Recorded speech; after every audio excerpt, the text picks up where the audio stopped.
So in other words, humility is very, very important.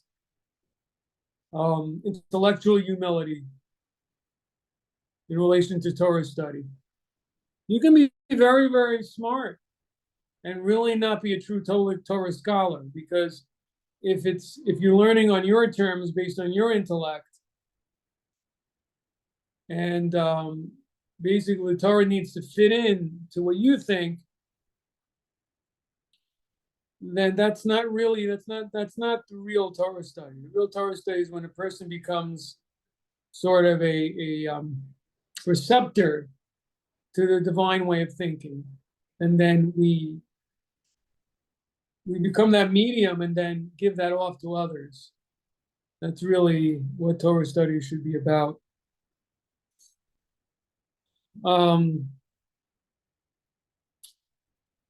So when I came on, I heard that Cheyenne was talking about the Parsha. And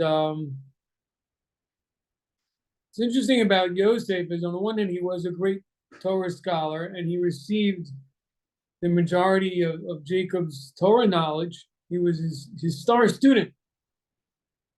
But on the other hand, we also see his great humility, but also in his great faith. I think more than any other character, any other personality in the Chumash, particularly in Genesis, but even beyond, interestingly enough, just meaning to say, in the text itself, who talks more about God and that God is in control of things than Joseph? I can't think of anybody else who, I mean, what really sticks out is in this week's parsha is, again, Joseph tells the brothers that don't be upset, right, about selling me in Egypt, because it's God that has sent me here in order to, sustain the masses of people of the world, to sustain whole populations. So don't be upset. So in other words, so basically this traditional way of looking at faith that you've heard is right here in the Chumash, right in front of us in the text. In other words, this point of everything is for the good, and that there is a greater plan, and therefore we shouldn't fret. It's exactly what Joseph is saying. It happened to be in his life that it came to fruition in a clear way. But even so, he could have said, look, I could have gone down to Egypt in another way. I could have just put it in an application. I could have sent in my resume, and Pharaoh could have pulled out my resume, and I wouldn't have had to go through all this. But he didn't say that. Of course, that's not literal. My point is, human nature is that just because good things happen doesn't usually stop us from complaining about the bad things, right? But that's not the way Joseph approached it.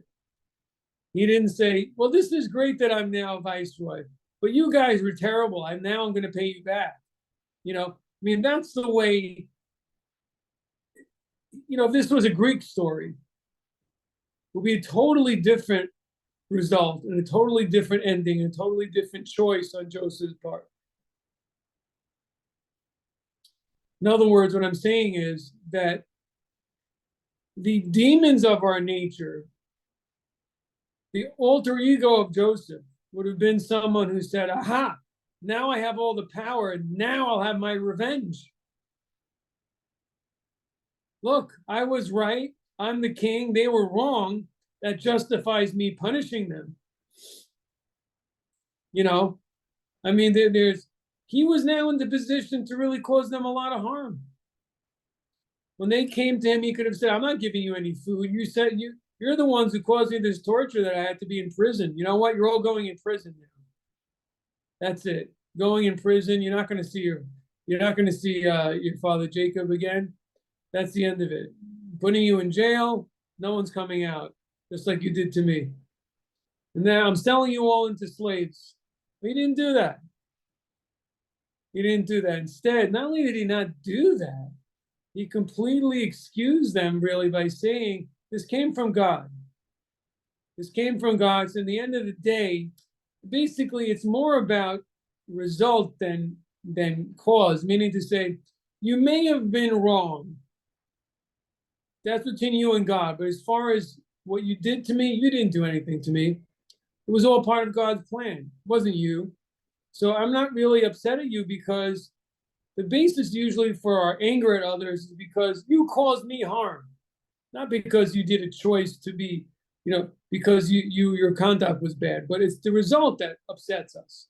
For example, let's say there's somebody who, tries to harm us and we get a raise because of it.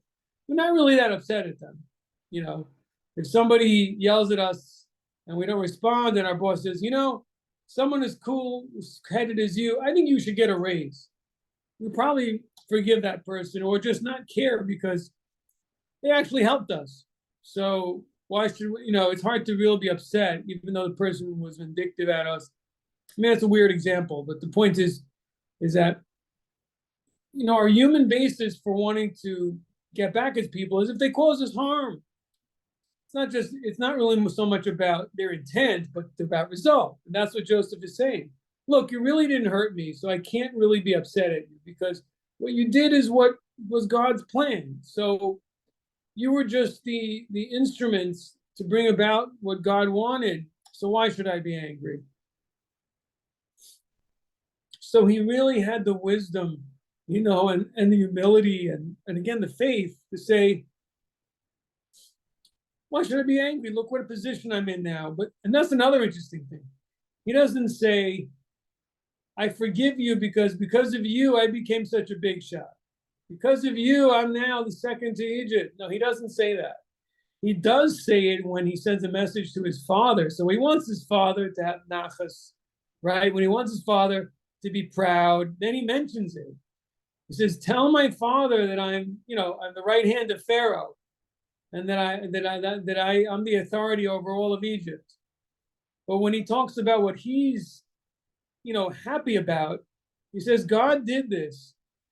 This was God's plan so that I should be able to help so many people. So that tells you a lot about Joseph. It tells you about how he looks at his function, how he looks at his mission, how he looks at life. That this is something God has given me in order to help, the masses of people, to help whole populations, to help the world, so to speak, right? Tikkun olam, so to speak. God has sent me here to help others, many, many others. I'm in a position to be a world changer. And I embrace that, and so so you just see so many incredible things about Joseph from these few verses here.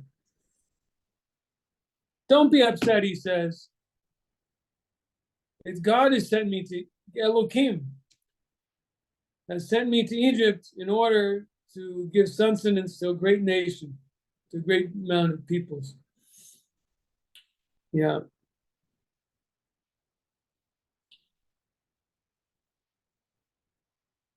I mean, so again, you can even say he's saying, this is all part of my journey to have the function that God really wanted to begin with, that I should be one to bring sustenance to the masses of people as a leader. Something just came to my mind at this moment, how this whole story is really a metaphor for maybe Israel and Israel's future in general. That Joseph represents the Jewish people in general, and all these trials and everything, right? He's a slave, it represents the exile.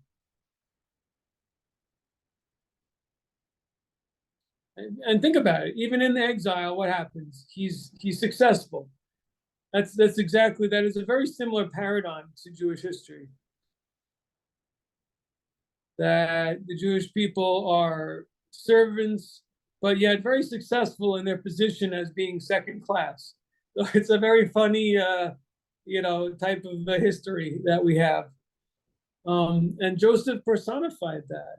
He did. He personified it, and that he was wanted. And when, it's interesting when I read the verses, how Pharaoh invites all of Jacob and his family to come down, and he's thinking in his head, they must be, also like really, Fortune 500 people, and they're gonna, Israel, Egypt's GDP is gonna go through the roof with this family. We got to get them over here. You could just see it, and this was so much part of Jewish history over the centuries. That different countries invited Jews there when they were, exiled from other countries to try to improve their economy. And here, this is what Pharaoh's doing. One Jew becomes an example, and because of that, they want more Jews. They invite more Jews to come in and settle, and that's what happens here. So, okay. Those are some points I wanted to bring out because we talk about the gates of trust, and we'll touch on it more today, but you really see from this story, what really faith and the idea of divine providence, what it's about. It's really expressly the lesson is right here. We learn it from Joseph. And we also learn from Joseph how a person should always talk in these terms, no matter who he's in front of, right?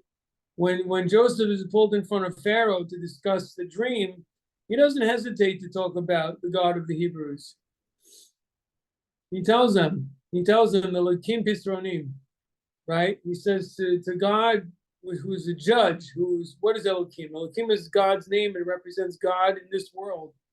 God that's involved in the creation. God that's judgment, right? A kind of an exalted God who's like a king looking over creation and manipulating it, overseeing it. You would definitely say making judgments. That's Elokim. And he says, Elokim Pisronim. He tells Pharaoh when he's called that Pharaoh, I heard that you can interpret a dream. He says, no, the interpretations belong to God. So he attributes his talents to God. That's another thing we see about Joseph. He doesn't pat himself on the back. He attributes his abilities to God. And I think part of that is that God really, and so it was kind of like a cycle in which he saw himself as God. He called out to God and relied on God to help him, and God did. And Joseph saw very much God's involvement in the daily life, even the most minute thing. And therefore, in response, God was particularly involved with him, even in small, mundane material matters. So, okay, so that's one topic. Any questions or thoughts about that before I move on? Okay. So, continuing some thoughts on chapter 119 in Tehillim, Psalms.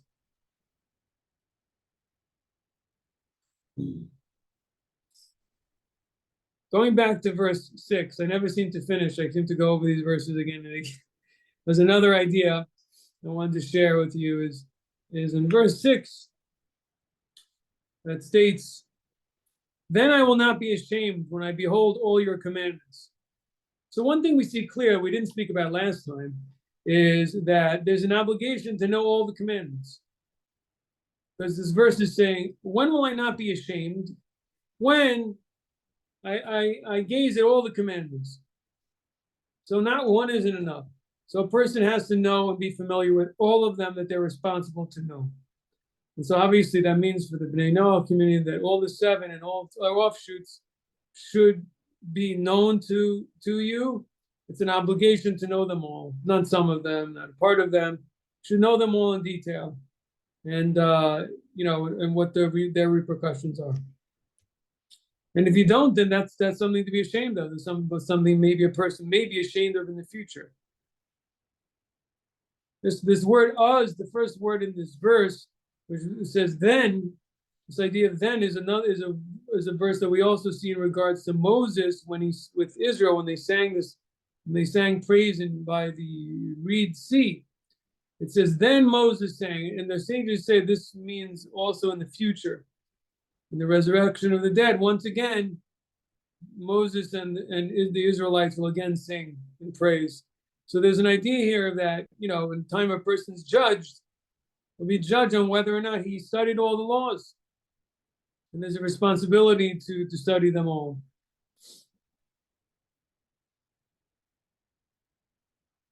Okay.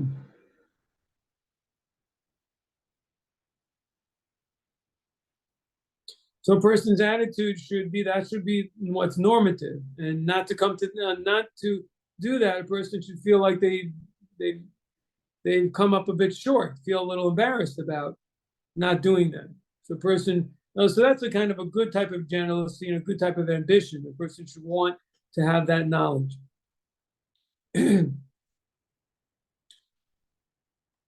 So now in verse 7, I will give thanks to you with uprightness of heart when I learn your righteous judgments. So this is interesting, and I think another interpretation of this, we talked about some other ideas, but the idea that I'm giving thanks with what's the idea that with an upright heart I will thank you? I'll thank you when I learn your righteous judgments. So we spoke last time, the word judgments, which is the word mishpatei here, which means mishpatei tzidkecha, mishpatim. The word mishpatim is rulings and judgments. Those are the type of laws that human beings can understand. It's mostly things like civil law, ethical things between man and man that people understand are wrong. And so what it's saying here is that a person's upright heart will praise God seeing those things. So in other words, the things that a human being does understand, when we study those things, when we study those laws, so the person should appreciate them and say, wow, look how just and right and righteous are the laws of God. And that also helps strengthen the other things, because in other words, if within what we can understand, we see that God is righteous and there's justice and reason and reasonableness, so then we can apply that to things we don't understand also. But the point is, but we can't be phony. So the verse is saying that here, so with the type of laws we can understand, this is a place where we can praise God and also, buttress ourselves, support ourselves. Like, wow, I can appreciate. I can study these laws and I can appreciate that God is righteous by studying the moral line. See, wow, this is a moral God and a moral code. And that helps a person's overall confidence in the rest of the law.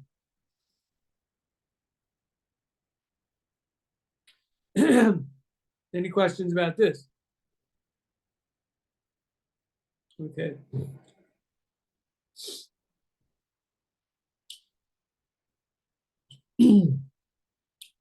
So that's the idea of that I praise God with an upright heart. In other words, my own uprightness will appreciate the person's own sense of morality will be in line with what they're going to find in the rational laws of the Torah between man and man. That's what we should be finding. And that helps us, again, overall appreciate God's law. Okay. Verse 8, another point that I didn't mention last time. It says that I will guard your statutes. Do not abandon me very much. I read in the translation here, it says, I will keep your statutes. Do not utterly forsake me. So what's the connection between these two things? I'm going to keep your statutes. You don't forsake me. So I think it's very sensible. So again, what's the idea of statutes? Laws a person doesn't understand. So if you don't understand them, you don't feel so connected to them. You don't identify with them as much. If anything, they're identified more with God than with us. So what I'm saying is that our effort to keep them represents our desire to have a relationship with God. Otherwise, we don't understand it. We're not doing it because we see a good coming out of it, because we don't understand it. The only thing we're feeling is this is God's will, and this is something divine. Clearly, it's a divine symbol. Again, for the nations, your laws are all rational. So what you have this in is simply in doing things for the sake that God wanted you to do them as Moses is commanded. And again, maybe to a certain extent, the laws about dietary laws about the limb of a living animal, but even that is there's the rational point that that's cruelty involved there. So it's a little harder for the Noahide in this point. But again, the idea, as I said in the past, the Hasidic approach is the statute, the chok, is doing a law, all the laws, for God's the sake for God because it's God's will, and that's how a Noahide can also connect to this concept and apply it and can relate to them. So the point is this. So this is a measure for measure situation. The verse is saying, I'll guard your statutes. Please don't abandon me. In other words, I'm reaching out to you. I'm doing these for your sake, to be connected with you. And because you've commanded them. Those are the statutes, laws that can't be understood, or doing a law because it's God's will. So the person reaches up, basically. These type of commands is we're reaching up to God. We're trying, it's otherworldly. Even if it's charity, but when the person's doing it because God's commanded him to do so, so it's not about this world or morality alone, but it's about bringing God here, being his messenger here, trying to connect to him. And as a response, you're asking the person, King David is praying, don't abandon me, just the opposite. You show your providence, you show an interest and turn your face to me, right? So in other words, you turn to him, he turns to you. That's what the verse is telling us. So this is a tremendous lesson, that how do we bring God into our lives? By doing the commandments while thinking about him. Trying to connect to him, he connects us. Okay.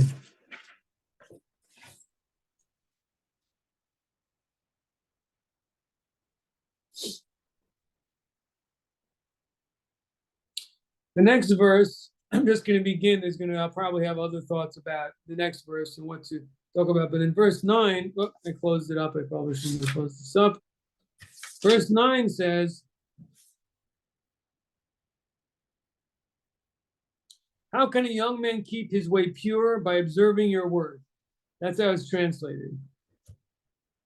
So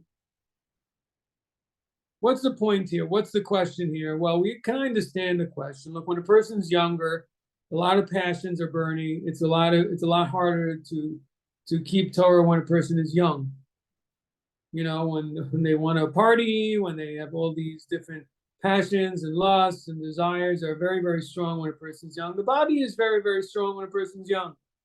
It's hard to control. So what's the advice? To guard your words, the words of God. So the idea is we're talking about words. So one of the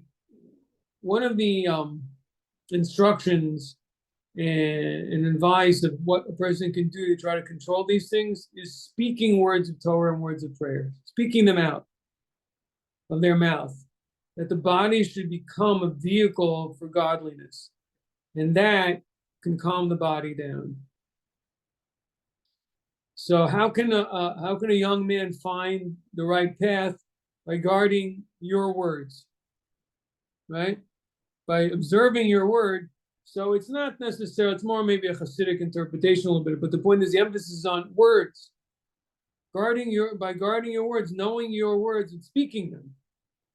And through that, and also through Torah study is a way for a younger person to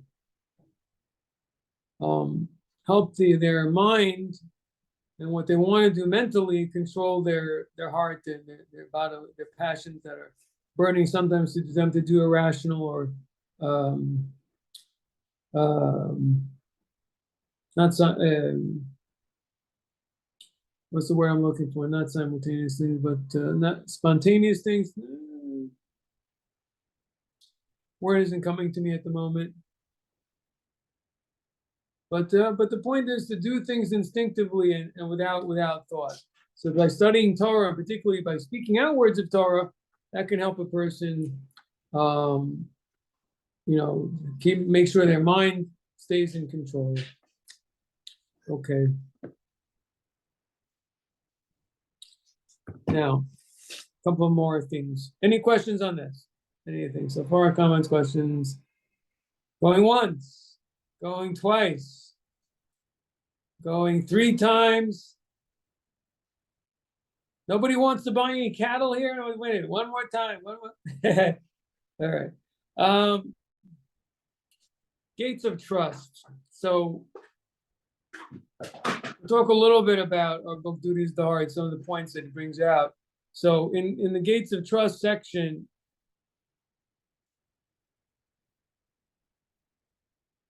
one of the things he speaks about is trust in regards to spiritual matters. So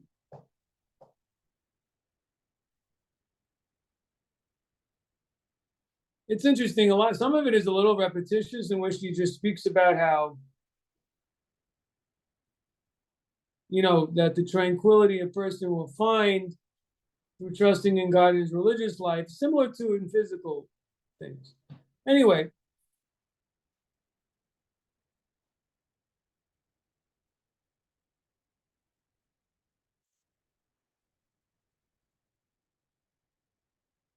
so he breaks up our spiritual part of our lives into 3 parts. Number 1, the choice by the heart and mind to do something good, right?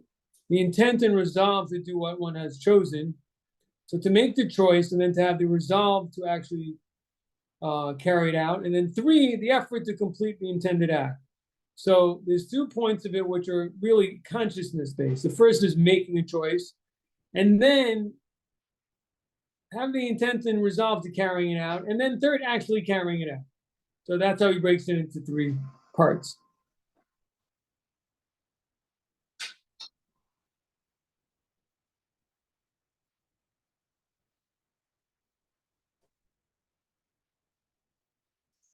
So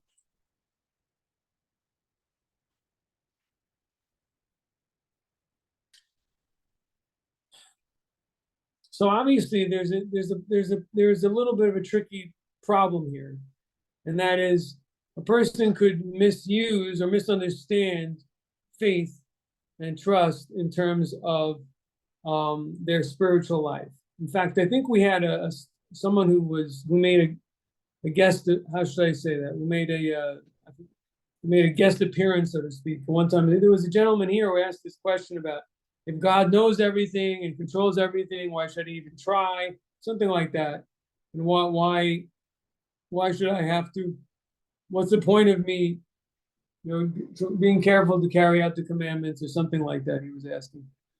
So I don't know. I don't recall the gentleman's name, but it's interesting because his question really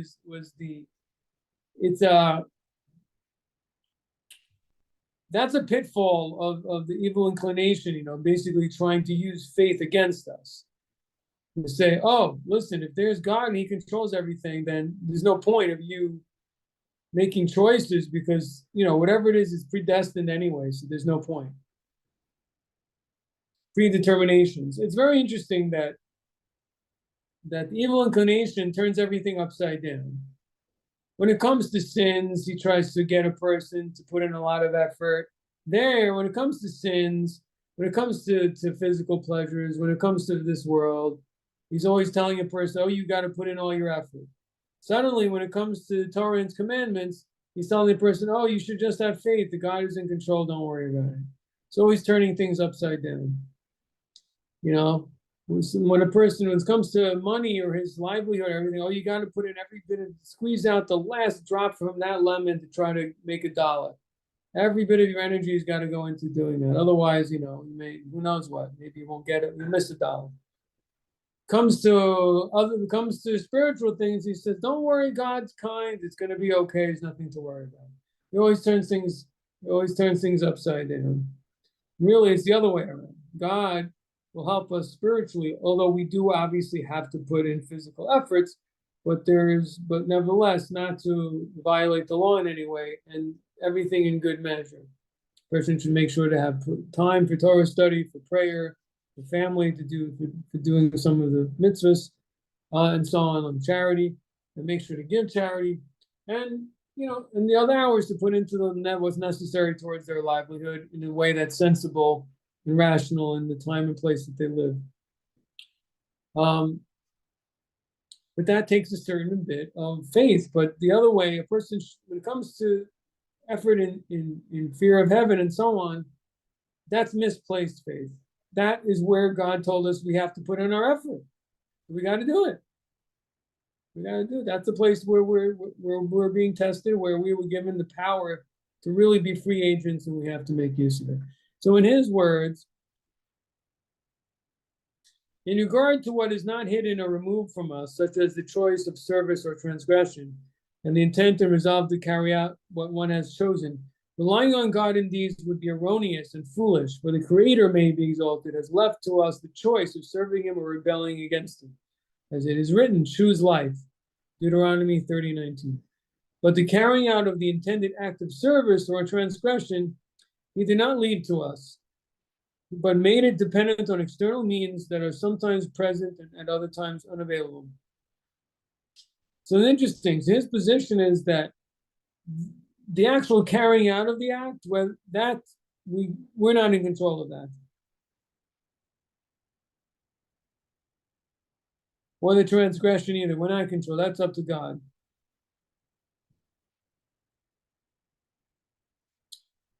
But obviously, I mean, we have to put in all our energy to try to refrain from doing something wrong physically by taking actions, whatever is necessary. And also the opposite way around, to try to think of plans and see how we can put ourselves in a better position to carry out and do good things. You know, it's whether it's just putting a couple of quarters on the table, so remember to give charity, or putting our sitter there, you know, organizing our life appropriately. By the way, just in general, this is something that I've been thinking about, is how valuable in general a Torah lifestyle is for a person's whole life. Because it makes you very conscientious about your daily living. It makes you a more, disciplined person. And that discipline flows into everything in your life. It doesn't only stay in Torah, it actually, flows out to other things. So a person's more effective in their business, maybe and more in control during their relationships, because they are accustoming themselves to exert self-control, and that helps them in all facets and areas of their life. So it's a very helpful thing. And by the way, also another point is, a person may ask themselves, well, I don't understand something. We're saying that besides the fear of heaven, everything's in God's hands. So why is it that a person can make so many choices in business and so many choices, in family, and so many choices in their health? Well, what I thought only choices has to do with Torah and the commandments. So, you can't really answer that. The reality is that in all these things, there are good and bad choices that are related to Torah. In all these areas where there's choice, God is there too. In other words, for example, a person's health, choices to exercise, to how to eat. Those are things that are within the purview of Torah. God wanting us to be healthy, a healthy body in order to serve him, and in order to give respect to the body he gave us, for one thing. I mean, just even on a very simple level. So not to eat in a way that is gluttonous and so on is also part of what God wants. So the thing is, the reason why, in other words, from God's perspective, the reason why we have choice in just about every area in our life is because God and things, spiritual things, are present in every area of our life. It's really everywhere. So that's why, what we can't control is results. And that's really what the duties of the heart is telling us there in the gates of trust. It's the things that, whether we actually can commit the transgression, God forbid, or whether we can do a mitzvah, that's in God's hands. We can't control a result. He can do that, but we can't. So, but nevertheless, those choices and determination is things that it's up to us. And it's in all areas of life, really. The same thing in terms of making a living. So many choices, and a lot of those choices are moral choices, and also choices in terms of being satisfied with our lot or not satisfied with our lot. All those choices are spiritual, are related to the commandments. So, and if we look at that from this term, so again, there's like this interesting, you can make a big mistake. It's very tricky, because a person could interpret the fact that they have this free agency in so many areas of their life that, oh, God isn't present in this. I can do whatever I want. But in reality, it's just the opposite. God is giving man a specific agency and independence, which is a divine gift that animals don't have, because his purposes are in these things also. Because his mission is in these other things too. In all areas of our life, God's will and objective that human beings should make moral choices and therefore bring his sanctity down into this world, as it's expressed in Hasidic parlance, this idea of creating a dwelling place for God in this world is present in everything we do. That's the whole idea. Making God a dwelling place in this world means within the material and the worldly. How are we going to behave there? And so there's so many choices we can make all throughout the day. And the question is, am I looking at all of as we said in the Tehillim, as it said, as I gaze at all your commandments, I will praise you. But the idea of gazing at all your commandments, I mean, one of the things I think about is as I have to, in other words, like as I go through life, am I looking at a commandment as I'm doing it? In other words, am I looking at things from God's perspective as I'm living? And I brought this example before about going into a room and what do I think about when I'm entering a room, but it could be in terms of making a living too. Okay, going to make a living today, going to make more money today. Okay, this is livelihood for my family, charity. What can I do good today? Is there something, I can let me make sure that I behave honestly today in my business dealings. And this, it could be turned also into something sacred. So that's a choice a person has. Okay. Any questions on any of this? Yes, Rabbi, I have a question. Going back to Joseph's story, being in prison and interpreting the dreams of the cupbearer and the baker, then he asked the cupbearer to remember him, and he was punished for that. Could you comment on, it seems like we are supposed to do our part. We're supposed to not just sit back and wait for a miracle. Could you expound on why Joseph was punished for asking for help? I mean, one interpretation is that he wasn't punished for asking for help. He was punished for his certain degree of actual reliance on the person. It all really has to do with our approach. In other words, when we ask someone for help, we have to ask someone for help because we have to take physical action in this world.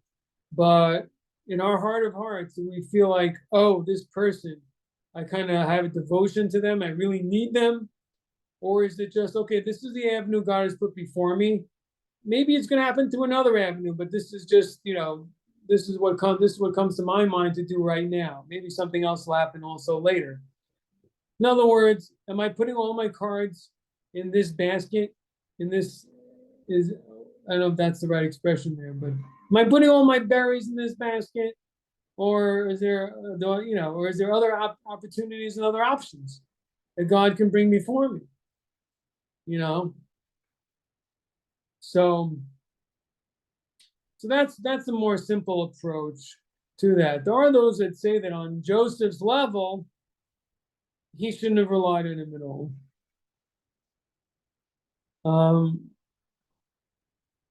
Should wait to see what was going to happen. There was no need to ask him to do him a favor. I mean, I actually heard him that there was a midrash that says that the meaning of that the cupbearer, as you described him, and what it says at the end of the parsha 2 weeks ago, where it says that he didn't remember Joseph, he forgot him. There's a midrash that says that the idea he forgot him, that was because Joseph prayed that he should forget. That's what I heard. That when Joseph realized he made a mistake, that he shouldn't have asked him, and so he prayed to God that he should forget about it, that God should figure out a different way to help him. So In other words, it depends on the level of the person. I mean, it depends on their relationship with God, because faith and trust is really something that there's many levels, and what be okay for one person may not be okay for someone else.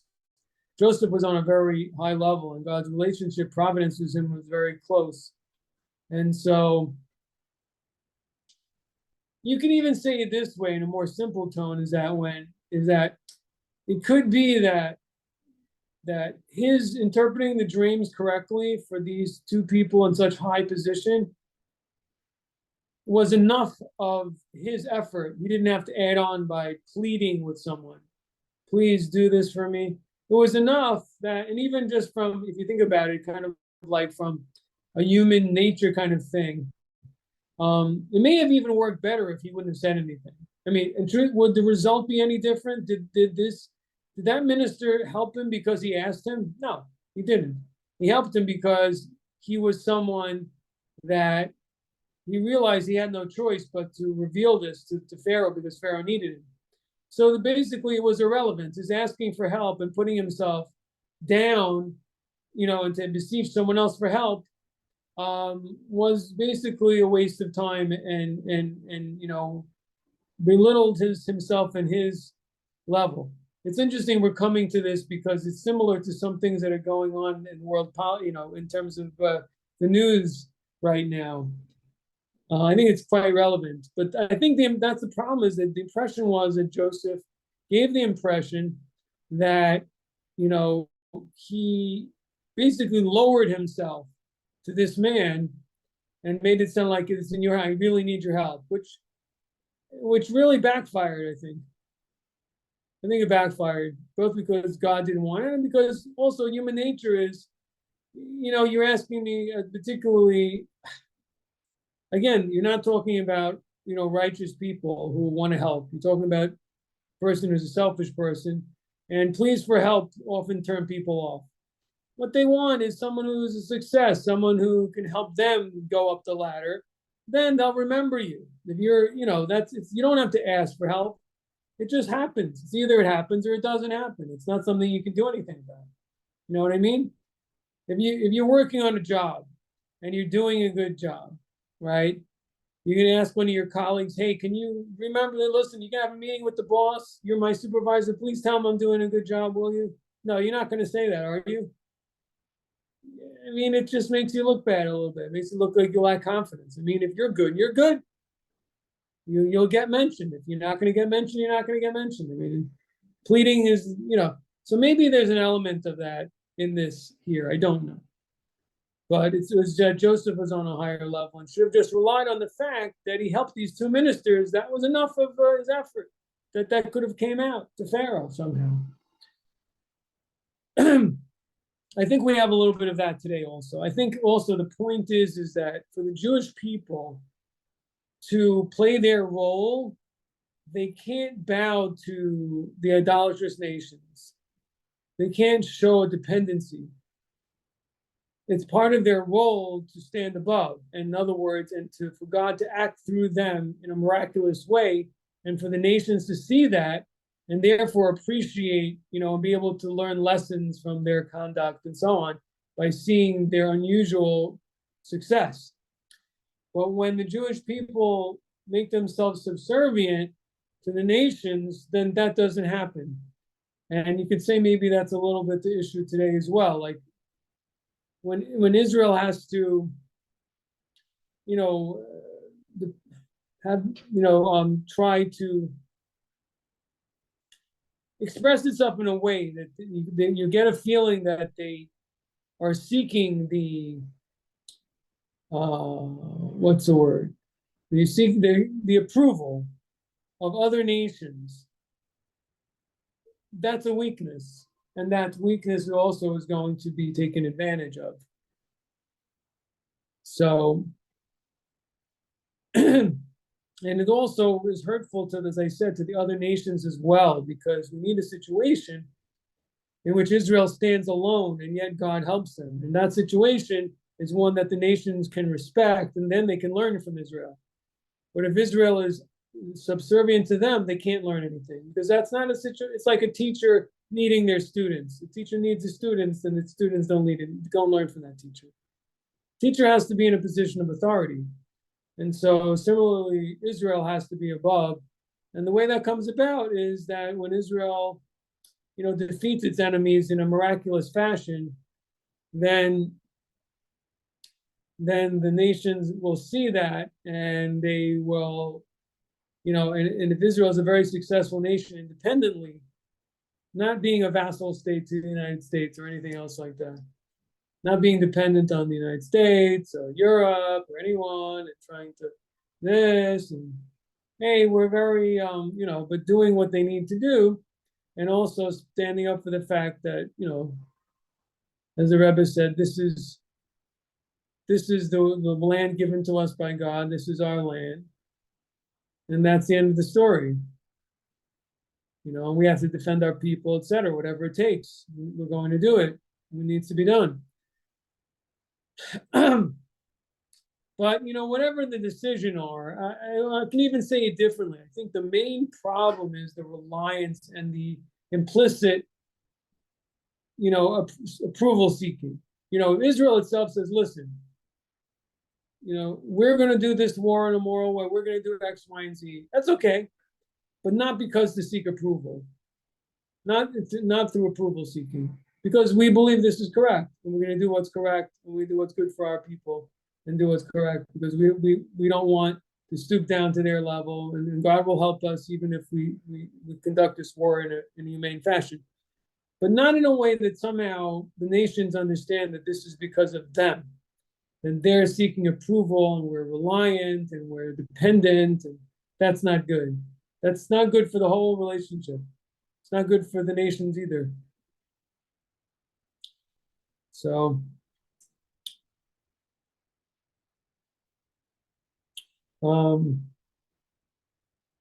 yeah. So we're living through some very precarious times right now. And clearly things are heading. It's very interesting. It's kind of similar to Joseph, in terms of he's saying that, I was sold to Pharaoh, I was sold into Egypt. This is all to bring about this moment. And that's something that we can do when we look back, we can see divine providence all the way in the beginning, And so Joseph basically said, from the moment I told you my dream, it was set into effect immediately. Your dislike for me was a tool that God used to get me here and to get into this position. None of that would have happened if you wouldn't have sold me to Egypt. The whole thing wouldn't have happened. So that takes a very, very wise person to feel that way and to appreciate even things that are really painful and to see the bigger picture. That even those are for the good, because let's face it, without them, I wouldn't be here. I wouldn't be in the position I'm in right now. But that takes a lot of wisdom. But again, it's something that we can habituate ourselves to do through Torah and through believing, and through faith and through having the right perspective. And I think Torah to a certain again does that because, well, again, one of our views is this idea that Gam Zu L'Tova, this is also for the good. And through having that belief, we have to search for it. And we begin looking for the good in the things that are bittersweet. And that's extremely helpful to a person to be able to bring them to be a wiser person, to see the good in the difficulties of their life. That's really a gift. And so this point about this idea of the faith that's required is very, very helpful for a person in their life.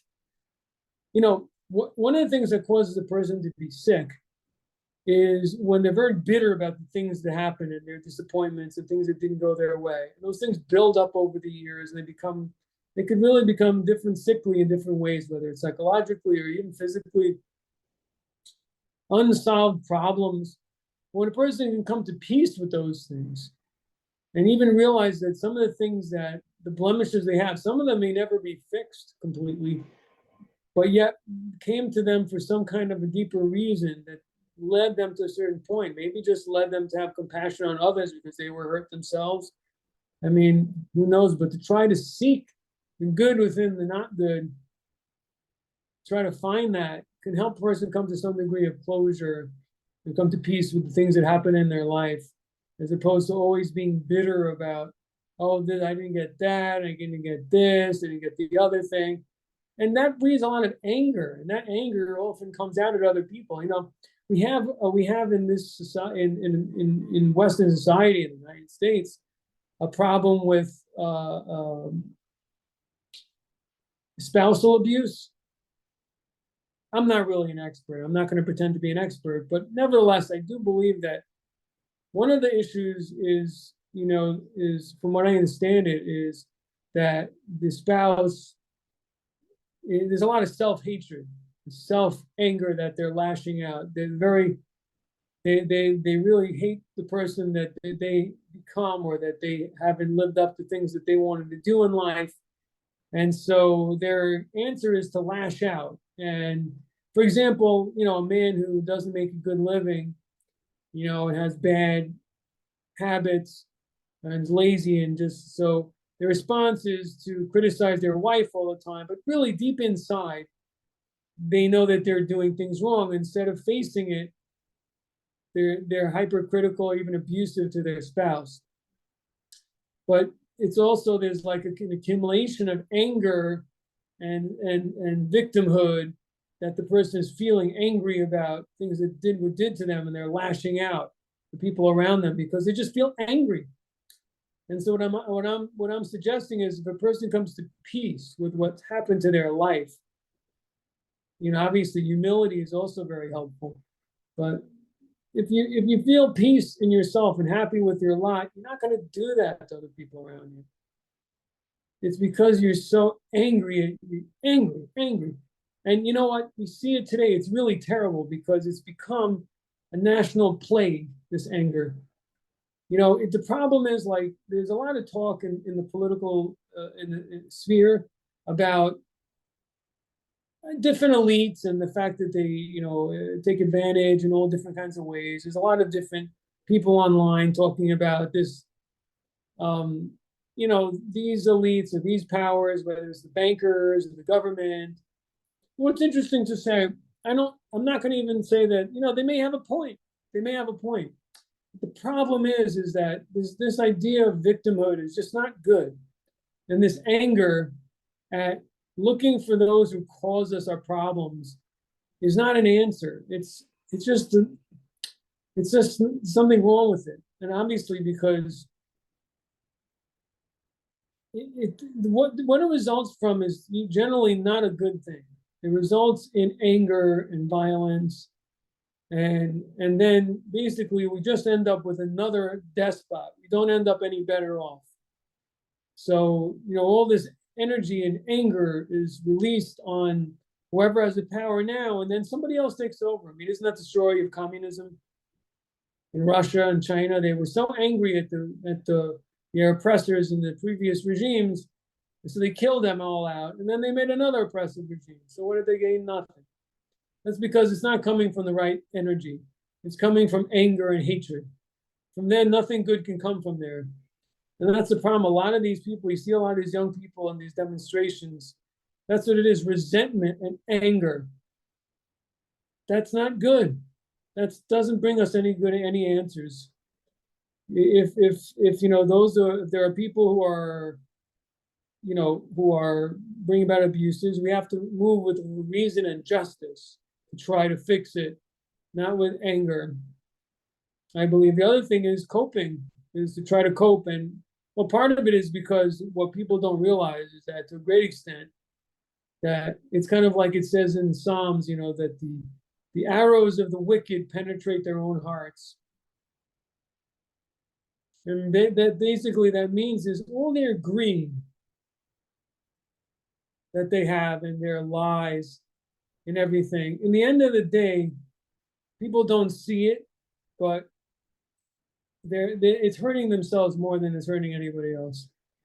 You think all that money and everything, what does it do? The more money, it empties the person out inside. Their relationships, the way they feel personally, the way they can connect to people. People think that, and it's a little bit fault of American culture, because we're always talking about GDP and money, that money is connected to happiness.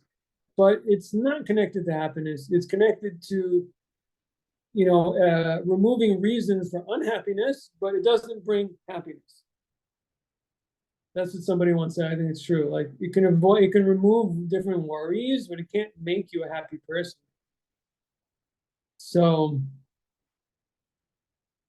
and sometimes having too much of it or being too involved with it is kind of an addiction. It's something that causes a lot of problems. So somebody once told me, be careful what you wish for, you might get it. So, I guess what I'm saying is that, first of all, within the situation in which we find ourselves with money difficulties, it can help a person not be so money focused. I mean, it can also make a person very money focused, but it may make a person give an opportunity to say, you know what, there must be other things in life because in this area of my life, I'm not happy. So they can cling on to more meaningful things because they're not misled into this seduction about money being an answer.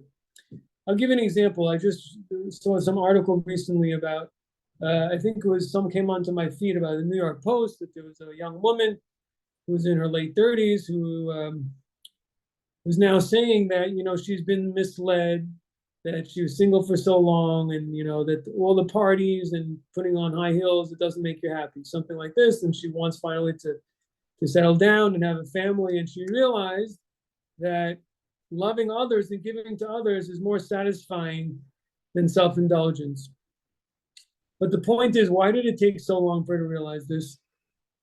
Because she had all these opportunities for fun, and in the short term, it was satisfying in the very short term. And so the point is, if she never had those opportunities, she wouldn't have wasted all that time on it. Again, you can maybe disagree with me, but my point is, sometimes if we don't have as much, so we're more inclined to search for other means of happiness, which actually may be better. And we won't be misled with things that, are just not an opportunity for us. We don't have them, then we can't waste time with things we don't have. On the other hand, someone is a billionaire, then, money and all the things that money can bring, which is basically buying anything, any pleasure you want, and people run after you because of your money and things like that. So life becomes harder in certain ways.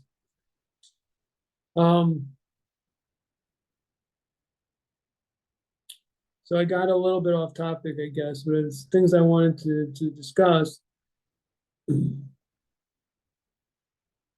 It all comes back to the idea, but this is what's so fascinating. This comes back to the idea of faith again. That, in other words, what Marx said was the opium of the masses, that a person through religion doesn't feel resentful because of their financial situation, is not really a bad thing. That's what I'm saying. Although there is room, again, to try to overcome injustices if certain powerful elements are taking advantage of things, but just not with anger and resentment. It's not a way to deal with anything. And it's also just not true. Like I said, that this is really part of God's plan, and that we have certain tests and we have certain situations, maybe that are ultimately for our own benefit.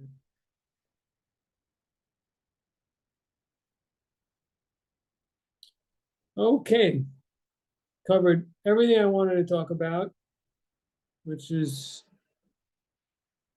hopefully that's okay. I should never finish. How can I be finished? Well, it is after the time, so it's not so bad.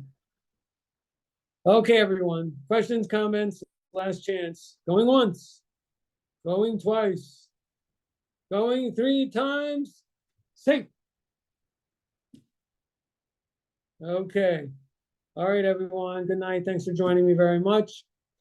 And till next time, Laila Tov. Good night. Thank you, Rabbi. Thank you, Rabbi. You're welcome. Good night. Bye. להתראות. להתראות.